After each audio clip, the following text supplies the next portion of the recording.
कीमती रही बजरिया में, दैया कीमती रही बजरिया में, कीमत रही बजरिया में, कीमत हुई रही बजरिया। कालू मेहतर आ गया, ब्राह्मण देव आ गए। आप मोल करते क्या?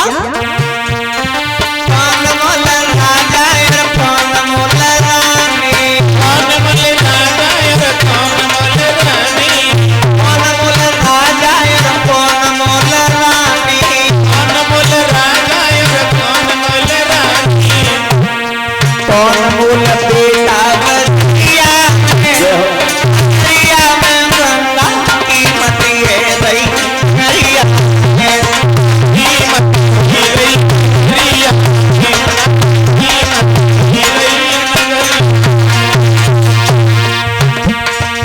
ब्राह्मण देव ने जवाब दिया, हरिचंद्र को लोगे तो 20 बार सोना, तारा पुत्र को लोगे 40 बार सोना, सबकी 20-20 बार कीमत है।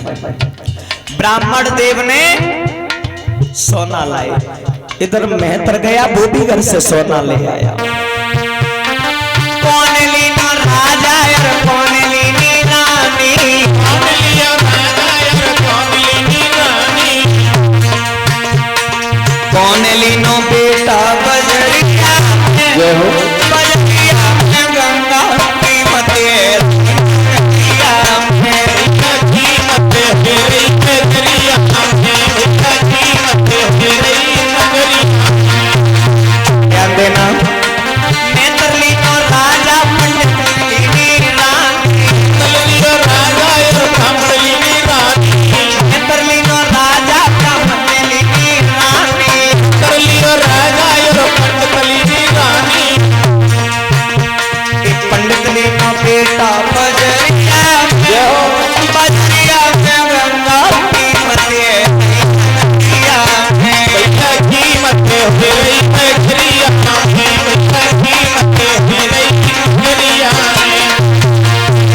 काशी बीच नगरिया नगरिया कीमत रही बजरिया में, कीमत रही बजरिया में।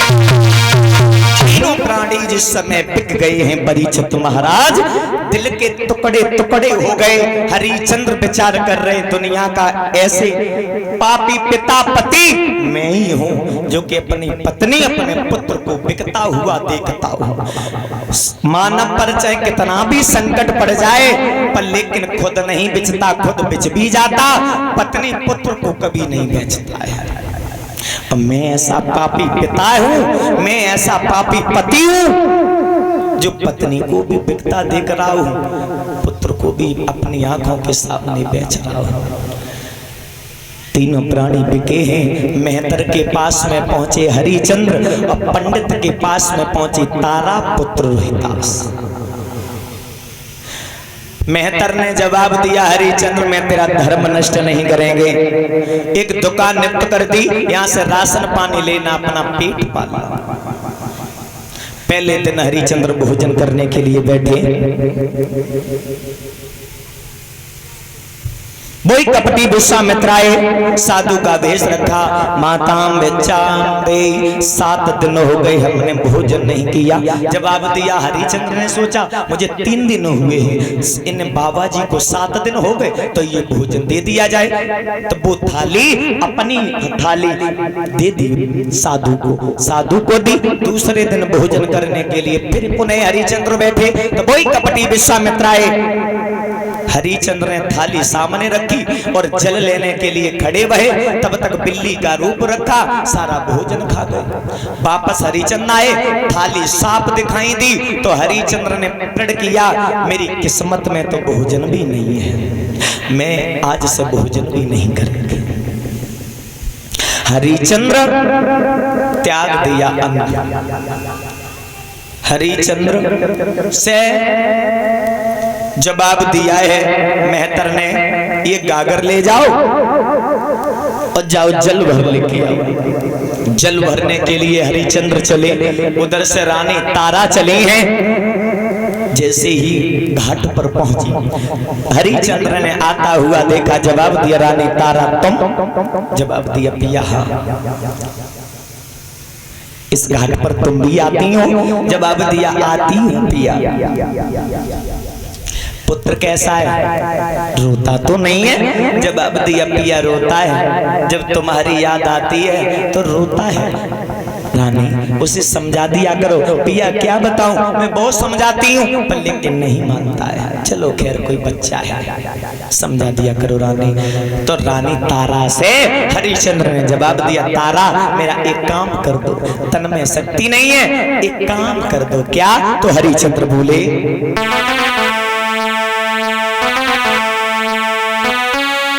कि तारा उठवाई दे, रनिया उठवाई दे, गगरिया मेरी जल की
पर एक नेक निभाए दे रानी जल की भरी के साथ पर एक नेक निभाए जल की भरी तारा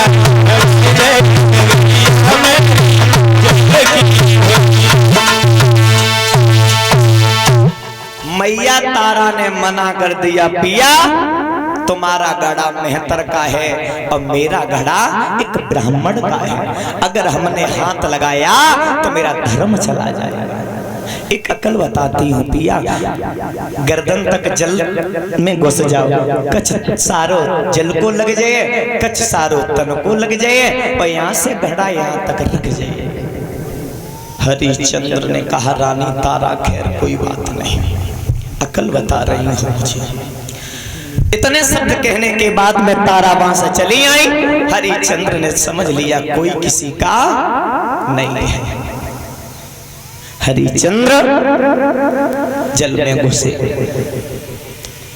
ताकत लगाई, घड़ा उठ गया, क्योंकि बहुत दिन हो गए अन्न जल बिल्कुल त्याग दिया, शरीर में शक्ति नहीं।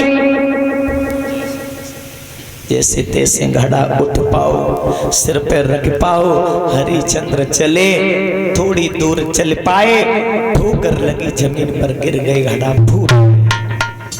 घड़ा फूटा तो घड़ा पर मुख रख करके रोने लगे। बाहरी समय, बाहरी विधाता, क्या मेरी किस्मत में ये लिखा था? पता नहीं है बाजी कब पलट जाए, कहां राज करने वाला आज दूसरों के घर मजूरी कर रहा है। ए भैया ध्यान देना, हरिश्चंद्र रोने लगे और बोले कि कर्म चाहे कछो करवाए ले। भैया कर्म चाहे कछो करवाए ले, हानि बड़ी बलवान। कर्म चाहे कछो करवाए ले, हानि बड़ी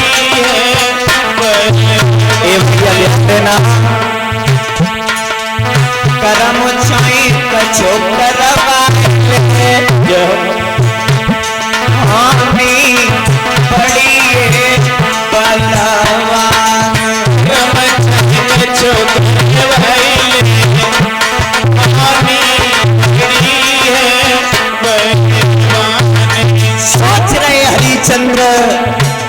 समय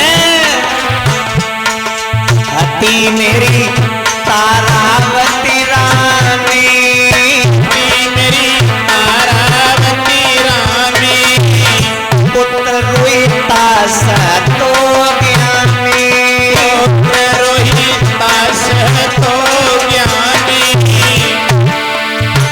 अरे भगत पे कोई न दिखा है, अरे समय पे कोई न दिखा है, होनी बड़ी है बलवान। समय पे कोई न दिखावे, होनी बड़ी है बलवान।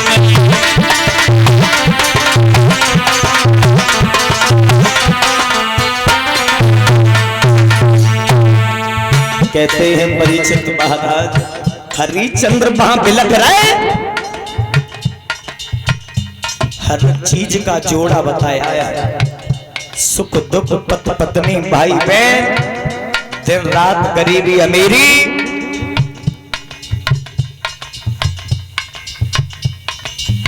कवि ने बहुत सुंदर कल्पना की है मानव के ऊपर। किनके? मानव के ऊपर बहुत सुंदर कल्पना की। शब्दों पर ध्यान देना।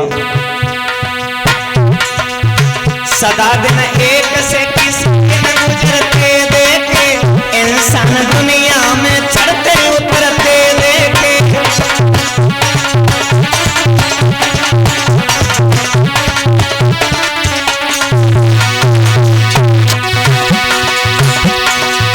सदा दिन एक से किसी दिन गुजरते देखे, किसी दिन गुजरते देखे, किसी दिन गुजरते देखे। इंसान दुनिया में चढ़ते उतरते देखे, इंसान दुनिया में चढ़ते उतरते देखे।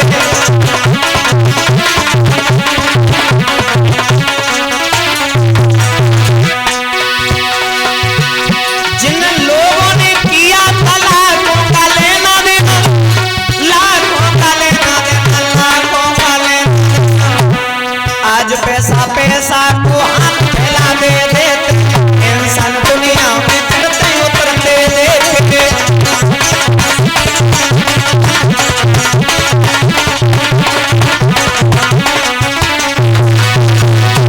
जिन लोगों ने किया था लाखों का लेना देना, आज पैसा वही मानव, सुबह से शाम तक लाखों आते, 10 लाख आते, और वही मानव एक पल ऐसा आता है, एक समय ऐसा आता है, एक एक टका के लिए हाथ फैलाते हैं।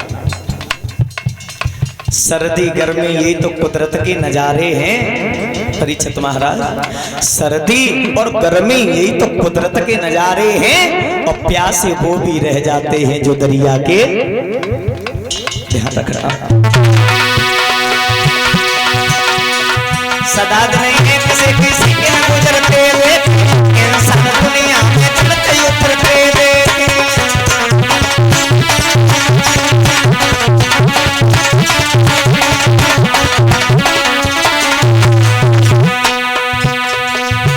जो डॉक्टर बनकर के दूसरों का इलाज करते हैं, और एक समय वो भी आता है, कोई डॉक्टर अस्पतालों में मैंने खुद लेटे देखे, जो दूसरों को जीवन दान देने वाले, एक पल उनका भी आता है जो कि खुद भी ले लेते हैं। एक बहुत सुंदर किसी ने लिखा है कि सैर करने हम चले, सैर करने हम चले तो दिल में कुछ अरमान थे, और एक तरफ जंगल ही जंगल, एक तरफ शमशान थे। पैर हड्डियों पर पड़ा, पैर हड्डियों पर पड़ा तो हड्डियों के भी कुछ बयान थे। ये चलने वाले चल संभल, किसी दिन हम भी इंसान थे। ए भैया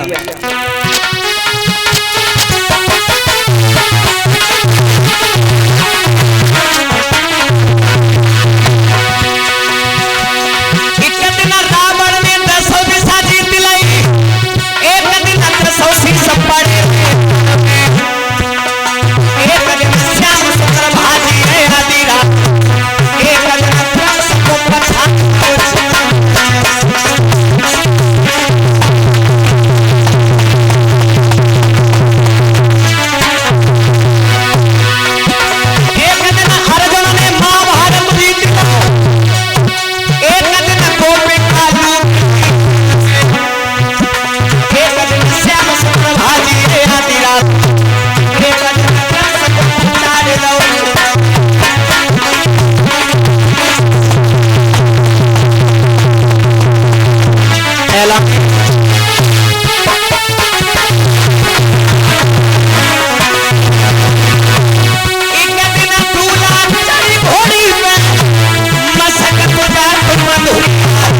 लगाओ।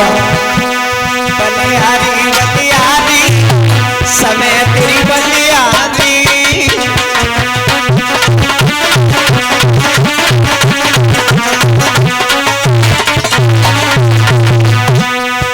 बहे राजा से दीन भिखारी बखत तेरी बलिहारी।